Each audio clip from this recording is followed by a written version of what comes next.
Hi ಎಲ್ಲರಿಗೂ ನಮಸ್ಕಾರ. Aryas cooking ಅರೇನೆಗೆ ಸ್ವಾಗತ. ನಾನಿವತ್ತು ಮಾಡ್ತಾ ಇರೋವಂಥ ರೆಸಿಪಿ ಬಂದು ಮಾವಿನ ಹಣ್ಣಿನ ಕೇಸರಿ ಬಾತ್ನ ಮಾಡ್ತಾ ಇದ್ದೀನಿ. ಯಾರಿಗಾದ್ರೂ ಸ್ವೀಟ್ನ ತಿನ್ನಬೇಕು ಅಂತ ಅನಿಸಿದರೆ ಈ ಥರ ಒಂದ್ಸಲ ಮಾವಿನ ಹಣ್ಣಿನಿಂದ ಕೇಸರಿ ಬಾತ್ನ ಮಾಡ್ಕೊಂಡು ತಿನ್ನಿ. ತುಂಬಾ ಚೆನ್ನಾಗಿರುತ್ತೆ. ಮಕ್ಕಳು ಕೂಡ ಇಷ್ಟಪಟ್ಟು ತಿಂತಾರೆ. ಹಾಗೆ ನಮ್ಮ ಚಾನಲ್ನ ಸಬ್ಸ್ಕ್ರೈಬ್ ಮಾಡದೆ ಹಾಗೆ ನೋಡ್ತಾ ಇದ್ದರೆ ಪ್ಲೀಸ್ ಸಬ್ಸ್ಕ್ರೈಬ್ ಮಾಡಿ. ಹಾಗೆ ಪಕ್ಕದಲ್ಲಿರುವಂಥ ಬೆಲ್ ಐಕನ್ನ ಪ್ರೆಸ್ ಮಾಡಿ. ಎಲ್ಲರೂ ಕೂಡ ಸಪೋರ್ಟ್ ಮಾಡಿ. ಬನ್ನಿ ಇವಾಗ ರುಚಿಯಾಗಿರುವಂಥ ಮಾವಿನ ಹಣ್ಣಿನ ಕೇಸರಿ ಬಾತನ್ನು ಹೇಗೆ ಮಾಡೋದು ಅಂತ ನೋಡೋಣ. ನೋಡಿ, ನಾನಿಲ್ಲಿ ಒಂದು ಮಾವಿನ ಹಣ್ಣನ್ನು ತೊಗೊಂಡಿದ್ದೀನಿ. ಹಣ್ಣು ಹುಳಿ ಇರಬಾರ್ದು, ಸ್ವೀಟಾಗಿ ಚೆನ್ನಾಗಿರಬೇಕು. ನಾನಿಲ್ಲಿ ಮಾವಿನ ಹಣ್ಣನ್ನು ಕಟ್ ಮಾಡಿ ಮಾವಿನ ಹಣ್ಣಿನ ಪಲ್ಪನ್ನು ಸಪ್ರೇಟಾಗಿ ತೆಗೆದು ಇಟ್ಕೋತಾ ಇದ್ದೀನಿ. ಮಾವಿನ ಹಣ್ಣಿನ ಪಲ್ಪನ್ನು ಈ ಥರ ಕಟ್ ಮಾಡೋದಕ್ಕೆ ನನಗೆ ತುಂಬಾ ಇಷ್ಟ. ಅದಕ್ಕೋಸ್ಕರ ನಾನು ಈ ಥರ ಕಟ್ ಮಾಡ್ತಾ ಇದ್ದೀನಿ.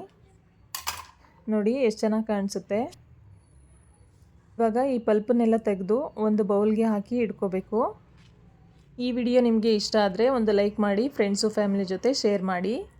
ನೋಡಿ, ನಾನು ಇದೇ ಥರ ಮಾವಿನ ಹಣ್ಣಿನ ಪಲ್ಪನ್ನೆಲ್ಲ ಸಪ್ರೇಟಾಗಿ ಕಟ್ ಮಾಡಿ ಒಂದು ಬೌಲಿಗೆ ಹಾಕಿ ಇಟ್ಕೊಂಡಿದ್ದೀನಿ.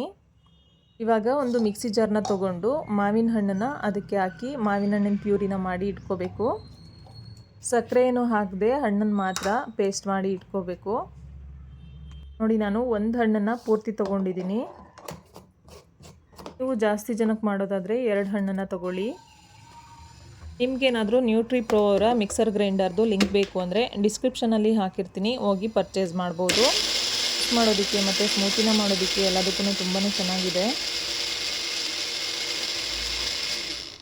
ನೋಡಿ, ಇವಾಗ ಪೇಸ್ಟ್ ಮಾಡ್ಕೊಂಡಿದ್ದಾಗಿದೆ.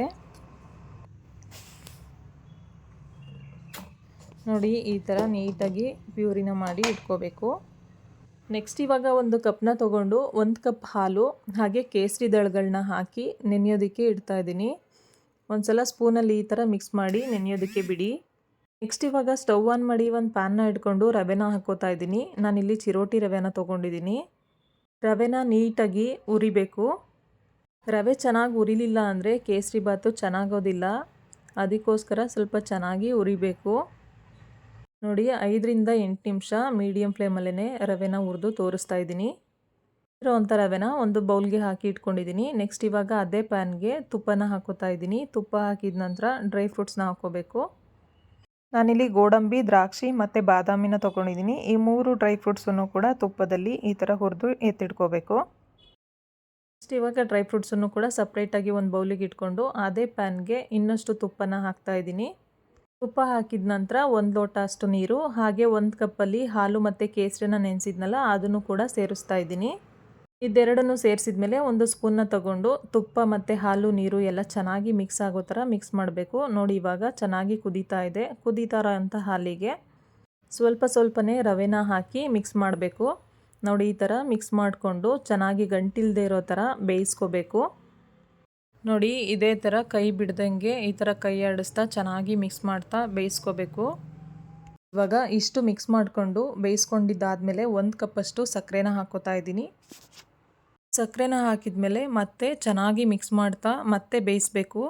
ಲೋ ಫ್ಲೇಮಲ್ಲೇ ಇಟ್ಕೊಂಡು ಚೆನ್ನಾಗಿ ಬೇಯಿಸ್ಕೊಳ್ಳಿ. ನೆಕ್ಸ್ಟ್ ಇವಾಗ 3 ಏಲಕ್ಕಿನ ಸಿಪ್ಪೆ ತೆಗೆದು ಪುಡಿ ಮಾಡಿ ಇಟ್ಕೊಂಡಿದ್ದೆ. ಆ ಏಲಕ್ಕಿ ಪುಡಿನೂ ಕೂಡ ಹಾಕಿ ಚೆನ್ನಾಗಿ ಮಿಕ್ಸ್ ಮಾಡ್ಕೊಳ್ತಾ ಇದ್ದೀನಿ. ನೋಡಿ, ಈ ಥರ ಲೋ ಫ್ಲೇಮಲ್ಲೇ ಮಿಕ್ಸ್ ಮಾಡ್ತಾ ಬೇಯಿಸ್ಕೊಳ್ತಾ ಬರಬೇಕು. ನೋಡಿ, ಇಷ್ಟು ಮಿಕ್ಸ್ ಆದಮೇಲೆ ಆವಾಗಲೇ ಮಾಡಿಟ್ಕೊಂಡಿರೋಂಥ ಮಾವಿನ ಹಣ್ಣಿನ ಪೇಸ್ಟನ್ನು ಹಾಕಿ ಚೆನ್ನಾಗಿ ಮಿಕ್ಸ್ ಮಾಡ್ಕೋಬೇಕು.